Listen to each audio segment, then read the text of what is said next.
매주 금요일 날카롭고 예리한 시선으로 다양한 사회문화 현상들 짚어보는 강유정, 김만권의 시선 코너입니다. 강남대학교 강유정 교수, 정치철학자 김만권 박사, 어서 오십시오. 안녕하세요, 강유정입니다. 안녕하세요, 김만권입니다. 오늘 주제가 광기, 집단 광기는 어떻게 태어나는가? 집단 광기의 정치사회학, 뭐 이런 제목입니다. 왜 이거 했는지 아시겠죠? 먼저 말씀. 최근에 다 아시다시피 최근에 이제 우리 광화문 집회 이후에, 그리고 광화문 집회 이후도 아니죠. 그 이전부터 계속 존재했는데 정광훈 목사라고 불러야 되나요? 잘 모르겠습니다. 교단에서 면제까지 당했다는데 목사님인지 아닌지 정확하게 모르겠는데요. 그 이후에 여러 가지 말들이 나오고 있는데, 지금 현재 일어나고 있는 코로나 사태에서의 정부의 대응이 교회를 없애려는 사기극이다. 대통령이 사과하지 않으면 내가 순교하겠다. 정은경 본부장을 살인죄로 고발하겠다. 이런 말들이 나오고 있는데, 지금 말도 안 되는 상황인 것 같습니다. 제가 봤을 때. 광화문 집회에 참석하신 모든 분들을 저희가 다 이렇게 통칭하는 게 절대 아닙니다. 적어도 사랑제일교회 정광훈 목사의 최근 1년의 행보와 발언 등등은 이건 집단 광기의 어떤 한 표출 아니냐라고 볼 수밖에 없다는 측면이 있기 때문에 이런 제목을 한번 붙여본 거예요. 강 교수는 어떻게 써보세요? 광기가 사실상 아주 산발적으로 흩어져 있는 개인적인 요소일 때는 오히려 통제의 대상이 되겠죠. 그러나 광기가 구조를 갖기 시작하면 이게 점점점 불어나기 시작하는데, 광기가 구조가 되기 위해서 몇 가지 필요 요소들이 있는 듯합니다. 가령 아주 모욕적인 언어, 캐치프레이즈가 선택이 되어야 되고요. 그다음에 어떤 이미지를 하나 만들어서 공공의 적을 만들어야 됩니다. 그리고 그 밑에 이 두 가지를 받칠 수 있는 이데올로기라고 부르는 사고의 틀도 만들어지면 이게 완벽하게 구조화된 광기가 되어버리는 거고, 지금 우리가 광화문에 나오신 분들 모두를 칭하는 것은 아닙니다라고 했지만, 이 세 가지에서 가령 건국절은 나는 8월 15일인데 왜 건국절이라 안 불러라고 동의하시는 분, 내지는 지금 정권 자체가 공산주의 정권인데 왜 이렇게 내버려둬라고 말하시는 분, 여러 가지 우리는 굉장히 위험에 처해 있어서 구해 가야 돼. 나는 그냥 구국의 마음이야라고 말하는 그런 틀을 가지신 분, 이렇게 결합했을 때 사실상 각기 다른 거지만 이 광기를 구조화하고 싶은 사람은 이걸 마련을 해서 제공을 했고, 어디에든 하나 동의하면 모여드는데, 사실 집단적으로 덩어리가 됐을 때는 기운만 느껴지지 이들의 메시지 같은 게 산발적으로 흩어지니까 잘 안 느껴진다는 거죠. 그러나 여하튼 광기가 저는 스스로 만들어지는 게 아니라 누군가 이 광기들을 모아서 구조화해서 덩어리로 만든 사람은 분명히 있다라고 여겨집니다. 누구예요? 저는 그게 제 생각입니다. 현재 지금 정권 안에서, 지금 어떤 정치권의 흐름 안에서 여러 가지 손해를 본다고 생각하는 사람들의 결합들, 어떤 손해든 간에 이데올로적인 손해든 경제적인 손해든 아니면 어떤 자기 발언권의 위축이든 손해를 본다고 생각하는 사람들은 똘똘 뭉치는 게 아닌가 싶은데, 그래서 제가 여기서 하나 더 말씀드리고 싶은 건 뭐냐면, 이 광기라는 건 언제나 존재하지만 중요하게 우리가 봐야 될 건 이 광기의 부당 이득자가 분명히 있다는 겁니다. 부당하게 이 광기에 편승해서 누군가는 이득을 얻고 있을 거라는 거죠. 그래서 그 부분을 논해야지 나온 사람들이 다 광기에 어렵다, 혹은 그분들은 다 정상이 아니다라고 우리 역시 제가 우리라고 말해서 죄송합니다만, 좀 이성적인 분들이 그들을 적시하는 순간 또 뒤에 숨어서 누군가는 부당 이득을 얻지 않을까 생각이 들기도 해요. 저는 이제 강유정 교수님 말씀이 되게 중요한 포인트를 갖고 있다고 생각하는 게 뭐냐면, 사실 이게 이야기를 잘 들어보면, 그러니까 이 광기라는 게 일종의 이성의 부재 상태인데, 이성의 부재 상태를 동원하는 사람은 아주 치밀하게 계산한다는 거죠. 그래서 치밀하게 계산해서 자기 이익을 얻어내는데, 이제 동원하는 사람은 치밀하게 계산하고 있는데, 동원되는 사람들은 이성의 부재 상태에 빠져버리는, 아주 이렇게 어떻게 보면 동원하는 사람과 동원되는 사람들은 정말 어떻게 보면 입장은 상반관계에 서 있는데, 그럼 철저히 한쪽은 이용하고 이용당하는 입장이 되어버리는 그런 경우들이 되게 많은데요. 지금 현재 벌어지는 상황들이, 저는 약간 대한민국에서 그런 모습들이 벌어지고 있다라는 생각이 좀 들긴 들고요. 그리고 더 나가서 이렇게 말하는 것 내에서 이제 강주영 선생님이 아까 소위 말해서 그 광기가 만들어지는 구조를 말씀해 주셨는데, 거기 위에 억압의 프레임 하나만 더 씌워지면 사람들이 억압, 탄압받고 있다. 우리가 억압받고 있다. 특히 그것이 권력이 우리가 탄압하고 있다. 이 프레임만 딱 하나가 더 씌워지면 그게 정말 폭발력을 갖고 동원되기 시작되거든요. 그래서 지금 상황이 약간 그런 쪽으로 몰아가고 있는. 그러니까 여기 이제 어떤 층위들이 있는 것 같아요. 아까 강 교수가 언급한 몇 가지 사례. 8월 15일을 광복절로 부르느냐, 건국절로 부르느냐. 이건 뭐 개인의 정치적 사상이나 정책 방향에 대해서 있을 수 있는 견해입니다. 문재인 정부의 정책이 좀 좌파적 정책이다. 이것도 볼 수 있는 거. 그걸 좀 심하게 말하면 공산주의적 정책이다. 뭐라고 표현하는 것도 그럴 수 있다고 봐요. 그런데 거기서 한 걸음을 더 나가가지고 우리 교회를 억압하고 탄압하려고 이 법에도 없는 무슨 재개발 사업을 했다. 근데 사실은 진행 과정이 전혀 그렇지 않은데 거기다 뒤집어 씌운다든지 확진자가 어마어마하게 나오는데 이건 다 조작이다. 가짜 뉴스다. 그리고 북한으로부터 오히려 바이러스 테러를 당했다. 아무런 근거 없이 그런 일종의 가짜 뉴스를까지 퍼뜨리지 않습니까? 요 경계가 애매해지는 거. 그게 광기 아닌가요? 그래서 사실 이런 분노라고 저는 표현할 쓰고 싶은데 분노가 증오가 되고 그 증오가 관계가 되기 위해서는 굉장한 확신 과정이 사실 필요합니다. 이게 나 혼자 이렇게 생각하는 것 혹은 피해망상 내지는 너무 여러 가지로 이건 너무 종교인들만 내지는 이렇게 생각하는 게 아니라 예. 어떤 확신을 거치면 이게 집단 관계로 발산을 하게 그렇죠. 되는데 확신 저는- 단계에 가면 가짜 뉴스도 믿는 거죠. 그렇죠. 그 어. 확신에 여러 부분에서 우리 지난번에 계속 언급했지만 유력 정치인들도 가고 언론사에 광고도 실어주고 이런 과정들이 굉장히 내가 혹시 잘못할 수 있다 혹은 불안하고 이건 좀 내가 좀 오해하는 거 아닐까라는 부분에서 확신의 불을 굉장히 당겨줘서 제가 아까 예. 구조적으로 얘기한 게 예. 그냥 어떤 지역 교회에서 있을 수 있는 지역적 문제였는데 이게 여기저기서 조금씩의 부당 이득을 노려놨던 분들이 조금씩 보태줌으로써 화력이 어마어마해져서 이제는 맞아요. 확신을 거친 겁니다. 이제 확신을 넘어가서 전혀 거리낌 없이 비과학적이고 비이성적인 말을 마이크를 잡고 하는데 전혀 거리낌이 없으세요. 네. 그러니까 이거는 완전히 확신이 있다는 거거든요. 그래서 이제는 적이 되어 버렸어요. 적이 되고 증오의 대상이고 그렇죠. 분노의 대상이 되어서 우리가 아무리 광기입니다. 혹은 비이성적입니다. 얘기해도 들리지 않는 상태까지 갔다라는 역사적으로 이런 사례는 많잖아요. 엄청 많습니다. 사실 뭐 중세 시대 마녀사냥부터 그렇게 되는 건데요. 지금 사실 우리 코로나 시대에 일이 일어난 거잖아요. 이 마녀사냥도 알고 보면 패스트 때문에 이제 일어나게 되었던 건데 예. 그 시대도 돌이켜 보면 패스트가 일어나서 14세기에 유럽 인구의 거의 뭐 절반 정도가 사라졌다고 해도 뭐 일단 추정이 있을 정도로 예. 정말 유럽에 엄청난 타격을 줬는데요. 근데 이때 패스트의 원인을 모르니까 이 도대체 이 병이 왜 왔느냐라고 했을 때 기독교 왕국을 무너뜨리려고 하는 마녀들의 음모다. 그래서 그들이 뭔가를 퍼뜨리고 있다. 맞아요. 야, 그러고 해서 이제 시작됐던 거거든요. 근데 그것들이 이제 사실 이게 종교적 믿음이 가짜 뉴스나 이런 것들과 아주 결합하기 쉬운 건 뭐냐면 원래 종교적 믿음이라고 그 부르는 믿음 자체가 증거 없이 갖는 신념이거든요. 그렇죠. 예.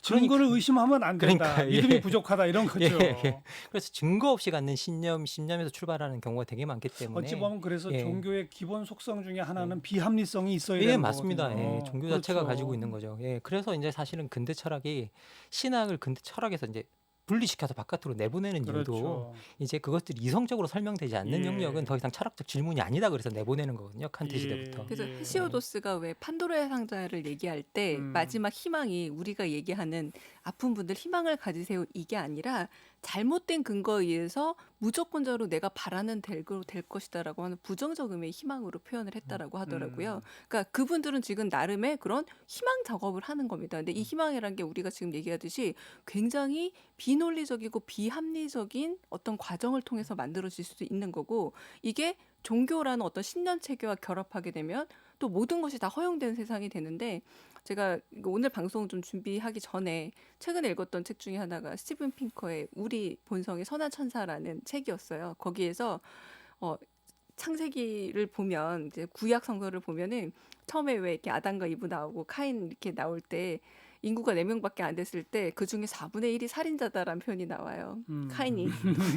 그러니까 굉장히 어떤 점에서 종교를 잘못 믿게 됐을 때 성서를 잘못 예. 믿게 됐을 때 예. 잔혹한 복수와 분노를 음. 여러 가지로 합리화할 수 있는 부분이 있다라고 이제 스티븐 핑커가 길게 논하는 부분이 있는데 방금 정근대적인 얘기를 했지만 지금은 현대 사회니까 누가 믿어라고 얘기를 하고 있는데 그럼에도 불구하고 여전히 믿죠. 그런 부분을 확대 해석해서 편집증적으로 이거야말로 오히려 핵심이다, 네. 근본이다라고 생각하는 분들이 또 그 안에 섞여 있다라는 거죠.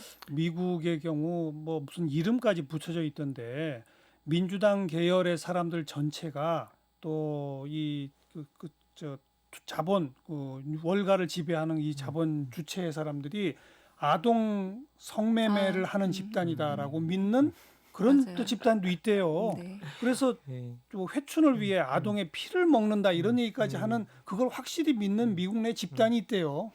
뭐 제일 더 황당한 건 뭐냐면 최근에 뭐 이렇게 넷플릭스 영화도 나왔는데요. 그래도 지구는 평평하다 맞아요. 그래서 저도 그 얘기하려고 이게 그랬어요. 네. 플랫 얼스 소사이어티라고 네. 해서 그런 미국에 모임이 있다지 있어요. 않습니까? 지구는 평평하다고 믿는 사람들이 있는데 이건 우주에서 뭐 사진을 찍어서 갖다 줘도 그렇고 어떤 증거를 내도 안 이게 믿는 거죠. 이게 거대한 지구가 하나의 트루먼 쇼 같은 스튜디오처럼 되어 있다는 거예요. 그래서 우리를 속이고 있다. 그래서 나사가 우리를 속이고 있다. 네. 이렇게 나가는데 사실 이 말이 되게 핵심인 것 같아요. 이렇게 종교적 믿음에 되게 가까운 이런 걸 가지게 되면 반과학적이 되고 반이성적이 되고 이게 반지성주의로 이제 예, 흘러가는 경향이 예. 많거든요. 그 실제로 미국에서도 이제 뭐 미국에서의 반지성주의의 기원을 찾아간 호프스테더의 책 같은 걸 이게 살펴보면 이게 18세기에 마음의 평온을 강조하던 복음주의에서 이 미국의 반지성주의가 탄생하고 있다고 이야기하거든요. 그래서 무언가를 공부해서 신을 안다라는 것들이 아니라 뭔가를 더해서 공부해서 아는 게 아니라 그냥 이게 내가 말하는 것을 믿으라고 하는 네. 이 목사들이 나타나기 시작하면서부터 반지성주의가 탄생하기 시작한다고 이야기를 하고 있거든요. 예. 뭐 현대에 오면은 미국의 메카시즘 예, 그리고 유대인 학살 이런 것들도 다 비슷한 메커니즘으로 설명될 수 있는 거 아닙니까? 그렇죠. 당연히 뭐 똑같은 메커니즘이었는데요. 사실 이게 그 메카시즘의 가장 선두에 서 있었던 게 이제 반지성주의였죠. 그래서 그 당시 지식인들을 사냥하고 그리고 올바른 사람들을 사냥을 한 경우가 되게 많았는데 이게 단지 메카시가 아니었어요. 그 당시에 아이젠하워 같은 대통령이 사실은 이게 대통령 후보 전당대회 같은 데 나와서 내가 요즘 최근에 지식인에 대한 말들을 들었다.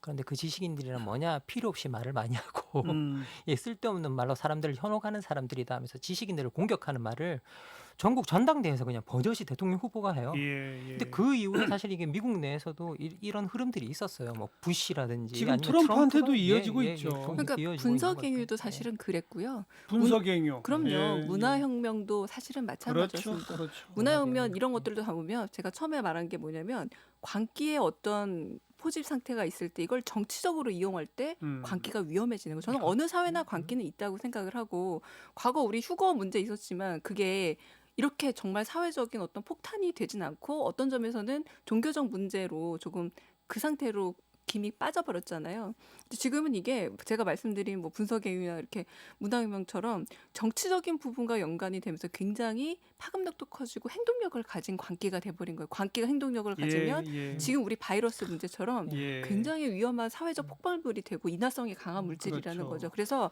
절대로 사회적 광기를 아까 말씀드린 부당 이익을 위해서 활용하면은 절대 안 되는 거예요. 이거 인화성 물질 진짜 마음대로 가스통 들고 다니면서 사회적인 위협을 가하는 것과 다를 바 없는데 그래서 그런 부분에서 정말 사회적인 이 각성의 문제가 그들만 적대화해서 비난하고 혹은 반성하라 요구하는 게 아니라 네. 그들을 이용했던 세력에게 똑같이 가해져야 된다는 생각이 듭니다. 이게 그 편차가 있습니다만은 사이비 종교라고 보통 불려지는 곳에는 심지어 집단 자살을 감행하기도 하고 뭐 별일이 다 벌어지지 않습니까?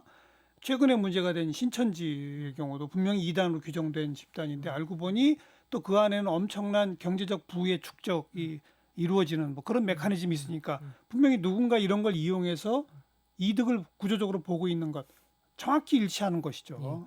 사실 이렇게 리차드 호프스테더 같은 사람들은 뭐라고 이야기하냐면요. 이게 종교가 광기와 결합하는 현상들을 막 지적하면서 뭐라고 이야기를 하냐면 과거에는 세속에서의 성공 자체가 구원의 증거라고 믿어졌는데 이제는 이게 사람들이 구원을 세속에서 자기가 스스로 이룰 수 있다고 믿게 되었고 그래서 사람들이 종교가 이제 이용되어야 하는 것으로 전락해 버렸다고 하면서 이제 그 상황 자체가 어떻게 보면 광기를 동원할 수 있는 알겠습니다. 반지성을 동원할 수 있는 근거로 지적을 하거든요. 지금 이제 쭉 예. 현상 설명과 그 역사적 연원까지만 했는데 시간이 다 가버렸어요. 이걸 어쨌든 완전히 근절할 수는 없는 거고 맞아요. 이게 잘 관리가 되면 건강한 사회인데 지금 우리는 이모저모로 그렇지 못한 상황 아니겠습니까? 한마디로 규정해 주세요. 광기란 뭐다? 그리고 어떻게 우리가 임해보자. 강 교수님부터. 저는 보편적인 것과 지금 현상에 대한 거 두 가지를 준비했어요. 원래 보편적으로 광기는 인간 해제다. 우리 잔금 해제하듯이 인간이 해제된 상태인데 지금 광기는 저는 화폐라고 생각합니다. 화폐, 네. 이득이 거간에 도사리고 거래가 있다. 되는 굉장히 중요한 매체가 되고 있어서 더 위험하다라고 생각이 듭니다. 네. 저는 어떻게 보면 그 강유정 선생님이 말하는 두 번째 연장선상일 수도 있다고 생각이 드는데요. 화폐 연장. 예, 예. 저는 미슈입니까? 미슈입니다라고 생각합니다. 이 미슈입니까라는 질문 자체에는 그걸 동원하는 사람들의 계산, 내가 하는 말 의심하지 말라는 그 계산이 들어있는 거고, 미슈입니다에서는 거기에 몰입해서 들어가서 이성의 부재 상태에서 거기에 몰입해서 사람들이 거기에 뭐 동원되는 사람들의 심리가 들어있는 것 같아요. 그래서 그걸 가지고 뭐 몇몇 소수가 자기의 그쵸. 개인적 개인적. 부를 축적하는 정도로 머문다면 그나마 사회적 해악이 덜한데 그렇죠. 네. 지금은 그걸 좀 넘어서고 있는 거 아닙니까? 거의 사회적 흉기가 되고 있고요. 이게 증상으로만 봐서 넘길 문제는 분명히 아닌 듯합니다. 네. 어떻게 해야 될지. 사실 이제 뭐 우리가 자꾸 그래서 언론의 역할이 중요한 것 같아요. 네. 언론이 사실을 풀어넣는 일을 선을 하잖아요. 그을 거는 확실히 긋고 예. 하는 그런 자세 그렇죠. 필요하죠. 언론이 확실히 여기서 그어주면서 사실을 부어주는 사람들에게 불어 넣어줘야 되는 것 같습니다. 예. 다음에 언제 한번 이 문제 다시 어떻게 다뤄야 할지를 다뤄보겠습니다. 강남대학 강유정 교수, 정치철학자 김만권 박사 수고하셨어요. 감사합니다. 감사합니다.